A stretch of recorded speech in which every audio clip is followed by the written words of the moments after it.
الو شنو احوالكم؟ ان شاء الله تكونوا بخير وتكونوا على خير وتكونوا بصحة جيدة وفرحانين ديما.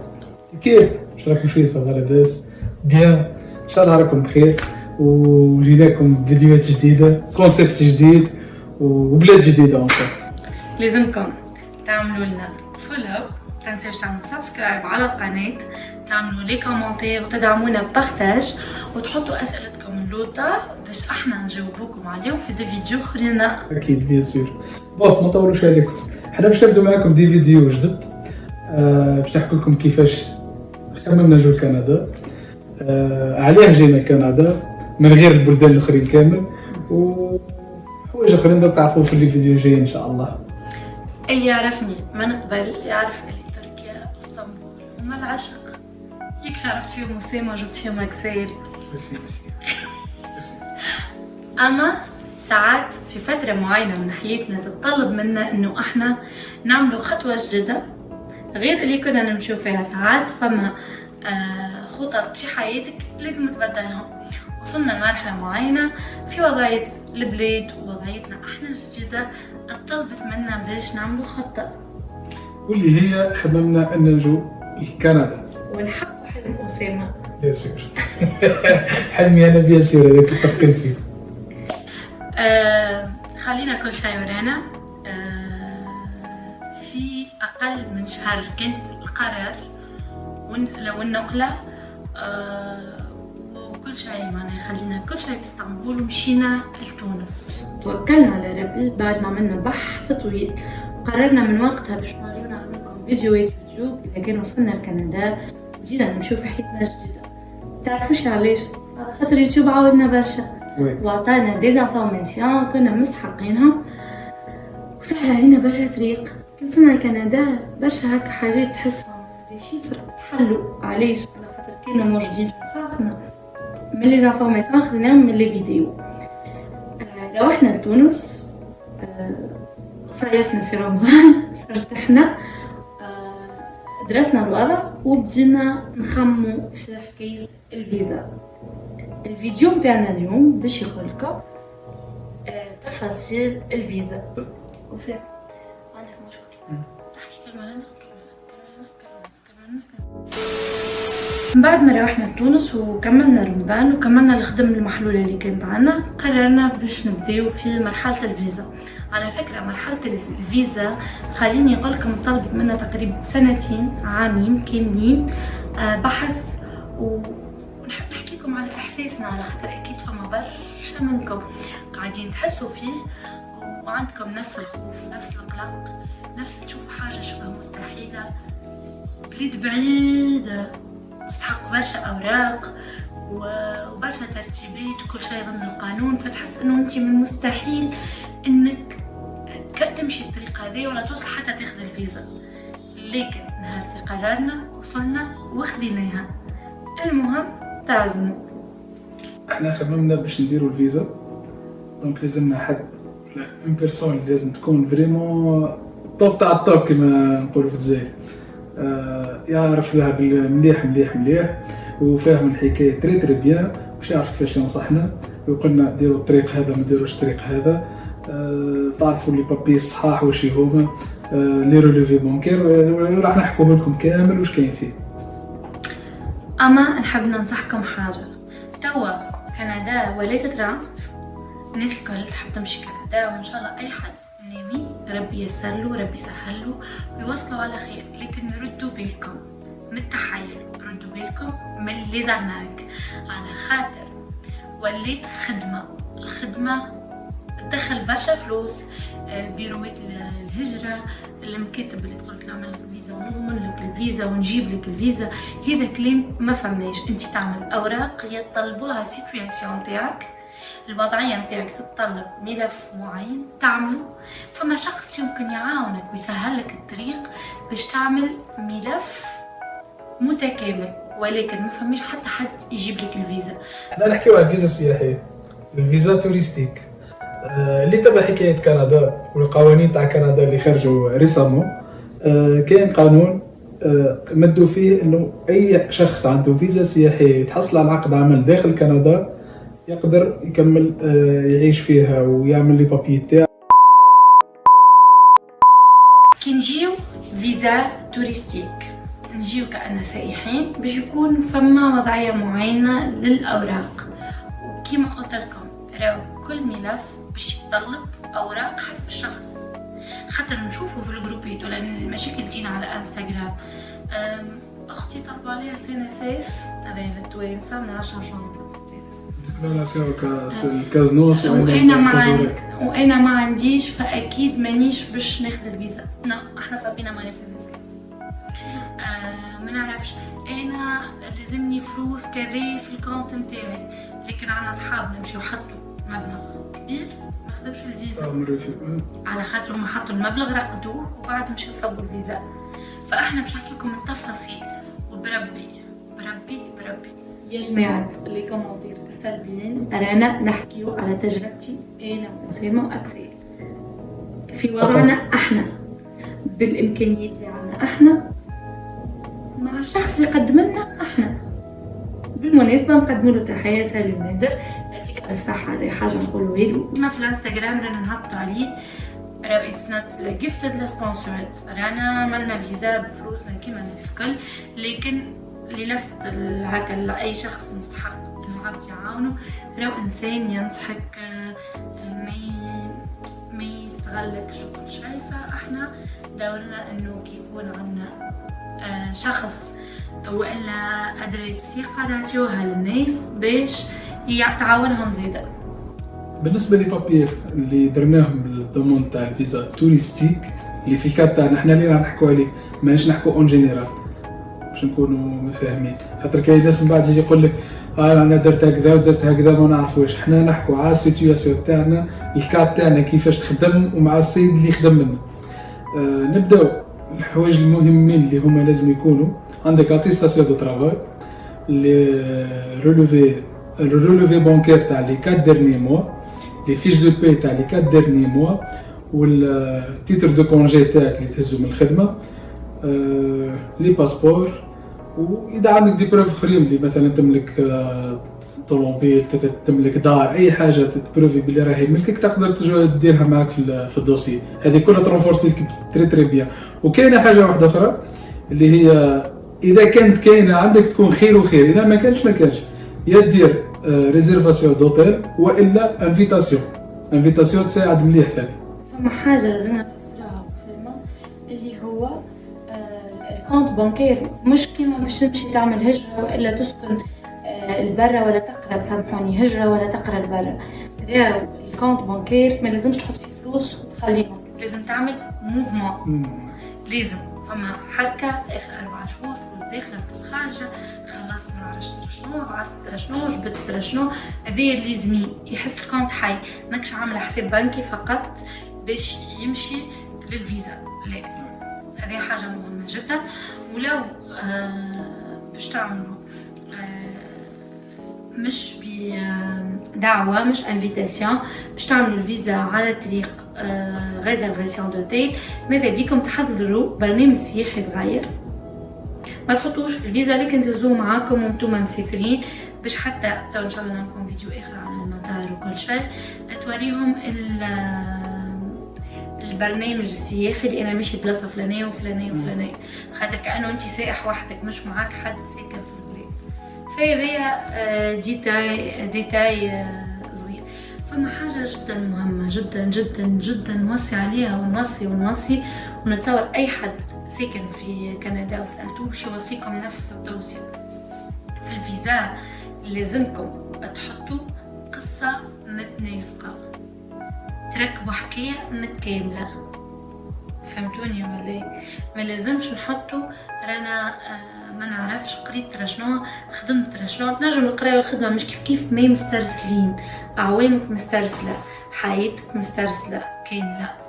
فما فورمولير يتعمر باش تحطوه مع الاوراق، ويتعمر في السورسيت هذيك باش تحط فيه برشا تفاصيل، وقتاش قريت وقتاش خدمت وين خدمت، وكان كيما حالتنا احنا مشينا لتركيا ورجعنا قداش عنا من اللي رجعنا، والخدمه اللي خدمناها في تونس في نفس التاريخ اللي احنا رجعنا فيه الى وقتها، باش يكون اللي يجي لاجون يخدم لكم الدوسيي نتاعكم يحس روحه يشوف في قصة حياة إنسان ما فيهاش ولا مشكل، خاطر وقت اللي يشك إن القصة مركبة يعطيك لا سمح الله رفض، والموتيف تكون مانيش متأكد اللي انت باش تغادر كندا بعد ما تكمل السياحة نتاعك. ما تخليهمش يحسوا اللي انت ماشي وماكش مروح، خليهم يحسوا اللي انت ماشي ومروح، مهم جدا. فما لي كيتونس تاع تصريف الفلوس هذا الكيتونس عندكم انتم في تونس، انا الجزائر حكايه واحده اخرى خلاص. ما نعرفش انا في الجزائر كيفاش طريقه الفلوس، لكن على طول كيما قلت لكم باش نشاركوا تجربتنا. احنا عملنا من تونس، انا كتونسيه عملت صرفت في مكتب صرف على الباسبور، خاطر كان وقتها عندي فتره من اللي روحت من تركيا، فكان نجم اللي عندهم اقل من 6 شهور في تونس ما ينجموش يصرفوا على الباسبور، هذيك اسهل واسهل بالفيزا كارد نتاعك والا بفلوس كاش من البلاد اللي كنت تسكن فيها تحاول، ما عندكش مشكل. لكن اللي باش يصرف على الباسبور فما كيتونس تصرف الفلوس المبلغ اللي باش تحطه على حسب المده اللي باش تقعدها، وتصب الفيزا نتاعك يبداو رافد كاملين. قلت لكم هذا تجربتنا، نتوما شخصي باش يخدم لكم الفيزا اكيد يعطيكم الحاجات اللي تلزم في حالتكم نتوما. كيما الكارتا انا مثلا، انا في تونس عندي كونت بونكير اوكي، بصح ما كانش فيها الموفمون الكبير اللي نقدر ندير به، وانا كالجيريان مانيش مقيم في تونس بصفه دائمه، ما نقدرش ندير الصرف هذاك على الباسبور. دونك انا عندي كونت بونكير في تركيا اللي هو عندي دو كارت فيزا، دونك الدراهم انا جبتهم في الكارت فيزا تاعي ديريكتوم. بدلنا الدوسي كامل وكملناه، درنا البروسيدور نتاع البايمون احنا درنا اونلاين، دونك البايمون اوتوماتيكمون راح يكون اونلاين. درنا البايمون تاع 3 بيرسون لي فري تاع الفيزا بلوس لي فري تاع البيومتريك درتها غير انا وخلود، اكسل ما يديرش خاطرو صغير. الصغار جينيرالمون ما يديروش البيومتريك، من بعد كي تجي باش ترفد الفيزا عندك امونطو تخلصو. مشينا عملنا البيومتريك انا وأسامة، بعد روحنا وقعدنا نستناو. مانيش نقولكم برشا ستريس، خاطر الحقيقه ما عادش احنا شنو عملنا. قلنا احنا عملنا خطوه باش نبدلوا حياتنا، عملنا الخطوه استخرنا ونسينا، قعدنا عنا خدمه في تونس نخدموا فيها نعيشوا على رواحنا. كان ربي سهل، الف حمد والف شكر. كان ربي ما سهلش، الف حمد والف شكر. اكيد فما نظره اخرى باش تجينا ولا ميساج اخر باش تعطينا طريق اخر نسلكوه، حتى لو كان العوده لتركيا فكانت الابواب الكل مفتوحه. يوم من الايام بعد فتره زمنيه معينه كل حد نهار اللي يصب الفيزا باش يطلع له الفتره التقريبيه باش يجاوبوه، فما اللي يجاوبوه قبل الفتره هذيك، فما اللي بعد الفتره هذيك على حسب الضغط الموجود. فاحنا بعد فتره زمنيه معينه نذكرها كنت عامله مسكوات في وجهي، شعري بالماسك، وجهي بالماسك، يديا بالماسك، حسيلو خيطكم سخانه وفي قروين، انتوا تعرفوا قروين في السخانه يا عيني. وسما بون توكو الجيريا حتى نعرف شنو السخانه في الطربيه. وسما يا عيني ريحته ما فماش، قاعد في البيت في الكليماتيزور يستنى فيا نمشي نحيك الحرب. انا نحيتك الحرب وخرجت، وهو قال لي اسمع. قلت له شنو؟ قال لي جاني ميل. اي قال لي ما خذيناش الفيزا. قلت له قدر الله وما شاء فعل. وهي قدر الله وما شاء فعل بطريقه واحده اخرى. اما الدمعه في عيني كاو اش باش نعمل؟ انا عملت دوراتي اكزاكتومون. ما وقتها في الوقت هذيك عندي ساعة صدمة، وبعد ساعة الصدمة لازمني نخمم في بلان ثاني باش نمشي، وكان البلان موجود حطيناه في المرحلة الثانية لأسباب تو بعد نقول لكم علاش اخترنا كندا مش بلاصة أخرى. حسيلو بعد في ساعة ديرك قال لي الحمد لله خدنا الفيزا، الحمد لله الحمد لله الحمد لله. مشينا السي ار دي في توا حفظت اسمها سي ار دي في اللاك، عطينا لي باسبور، ديبوزينا لي 3 باسبور وروحنا. جا العيد الكبير عيدنا كلينا اللحم شوينا بشمنا عملنا من الكل، ومن بعد بيريود زيد عاودوا بعثوا لنا ايميل ما تقعدش برشا هي بين ديبوز نتاع الديبو نتاع 3 جور 5 جور ماكسيموم، ديبو نتاع باسبور ديبو الباسبور ولا ريكوبيراسيون دو باسبور ما تقعدش برشا. دونك جبنا الباسبور اليوم. فيزا اغلب الناس ياخذوا فيزا على قد الفاليديتي نتاع الباسبور. دونك نصيحه احبابي وصحابي، قبل ما تصبوا الفيزا نتاع كندا جدوا الباسبور باش تاخذوا اكثر وقت ممكن. هذا اساس. انا بزهر كنت مجدد الباسبور واكسولي بطبيعته هو مجدد جاي مازال كيجي للدنيا. دونك احنا باسبوراتنا جديده تتسمى اسامه كيف خذينا على قد الباسبور نتاعنا، وهذا اغلب الناس 99.99% ياخذوا على قد الباسبور.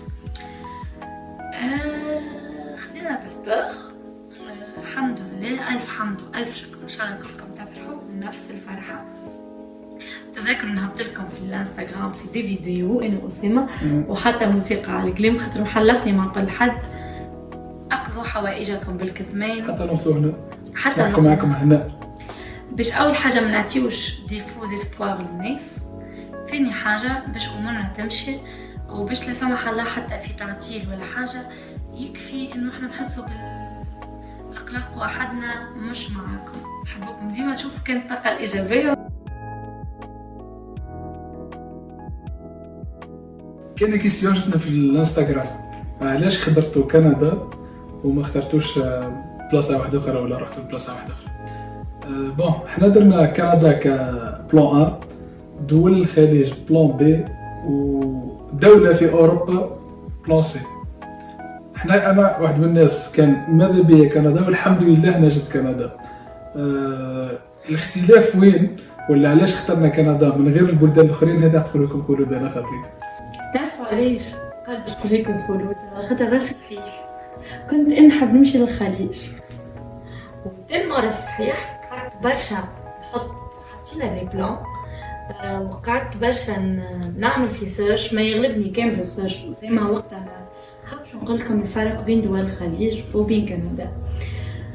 مانيش نحكي على الطقس خاطر كندا باردة برشا وهما سخان برشا، مانيش نحكي على الحاجات الشكلية على خاطر أي إنسان باش يخدم باش يعيش في بلاد باش يستقر لازم يتأقلم معها. باش نحكي على الحاجات الأساسية اللي هي ما تنجمش تتخلى عليها يعني، ولا ماذا بيك تكون موجودة في حياتك. في تجي كندا هذه طبعا هذه انا مازلتش جديده، لكن هذه تجربه الناس. انا عندي عائله كامله في كندا، صحاب، ونتفرج على برشا فيديوهات وخلتني نعرف اللي كي تجي كندا وتخدم بما يرضي الله، تخدم في حقه وتعطي الخدمه حقها، وقت اللي تمشي مع القانون بعد فتره زمنيه وقصيره ما عشت طويله برشا تولي كندي. يعني مش معناه ما عادش تولي تونسي ولا جزائري ولا مصري، لا مش هذاك، تولي كندي وتولي عندك جنسيه، تحس روحك انتغري في البلاد، وولدك يطلع يحس روحه من البلاد هذايا. بالنسبه للتربيه الدينيه والعادات والثقافات والتقاليد، هذه حاجات احنا نعلموهم لولادنا في الدار بالقران، ونعيشوهم عادات تقاليد بلادهم ونحكيو لهم ونهزوهم يزوروا بلادهم. فهذا موضوع اخر ممكن نحكيو فيه اليوم. اللي حبيت نقوله اللي لهنا تنجم تولي واحد من المجتمع. اش معناه عندك نفس حقوقها ونفس واجباتها، يعني في فترة معينة تولي ولد البلاد، عندك نفس الحقوق نفس الواجبات، تتعامل نفس المعاملة، ما تكونش اسمك مقيم أو أجنبي في البلاد هذيك، تولي منهم وفيهم. هذه حاجة مهمة خاطر انت وقت تغرب باش تنقصك برشا حاجات، فلازم تحس روحك في بلاد اللي هي بلادك الثاني على الأقل. خلينا نقول حاجة أخرى، عندك نفس الفرص باش تتطور في خدمتك، تخدم على روحك، تقرأ، تعمل بحوث، تجتهد، تتطور وتنجح، تنجم توصل تخدم حتى في الجوفرنمون. فمش مشكل جملة، مش كيما دول أخرى فما خدم ممنوع على العربي أو الأجنبي أون جينيرال بجنسية أخرى، يعني عربي أو ينجم يكون أوروبي لكن أجنبي على البلاد هذيك. الدولة تحب الناس تجي، الدولة ترحب بالناس مادام أنت في حالك بالقانون، تحترم روحك، الدولة تشجعك باش تكون واحد من الوطن هذايا. فهذه حاجات تشجعك باش تهاجر لكندا. عكس اني قلت لكم برشا دول اخرين ما تلقاش نفس المميزات، نفس مثلا في بعض الدول وقت تصير مشكله بين الاجنبي مهما كان جنسيته اللي من الدوله هذيك، الاجنبي ما عادش تراه يمشي ورا الشمس حتى لو على حق. لكن كندا بلد العدل، ظالم ومظلوم تتقرأ. فدي حاجات ديتيلز يخليك تخمم تهاجر لكندا. وانتوما كان عندكم حاجات اخرين انا ما قلتيش ولا حاجات ما كنتش موافقيني فيها حطها في التعليقات. اكيد ان شاء الله نكونوا ما طولناش عليكم وعجبكم الفيديو. بيان سور راح يزيدوا يطوروا الفيديوهات، هذه البدايه ومازال ميرسي بوكو، وان شاء الله تشيخونا باللي جاهم ولي كومونتير، طلعونا الشان، ونشوفكم ابيانتو ان شاء الله. ما تنساوش تبعتوا الفيديو لاي حد تعرفوه ناوي يجي كندا مسحق ديزانفورماسيون والا خايف من اول خطوه.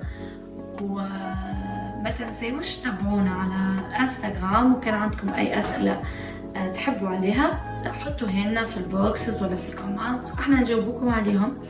باي باي.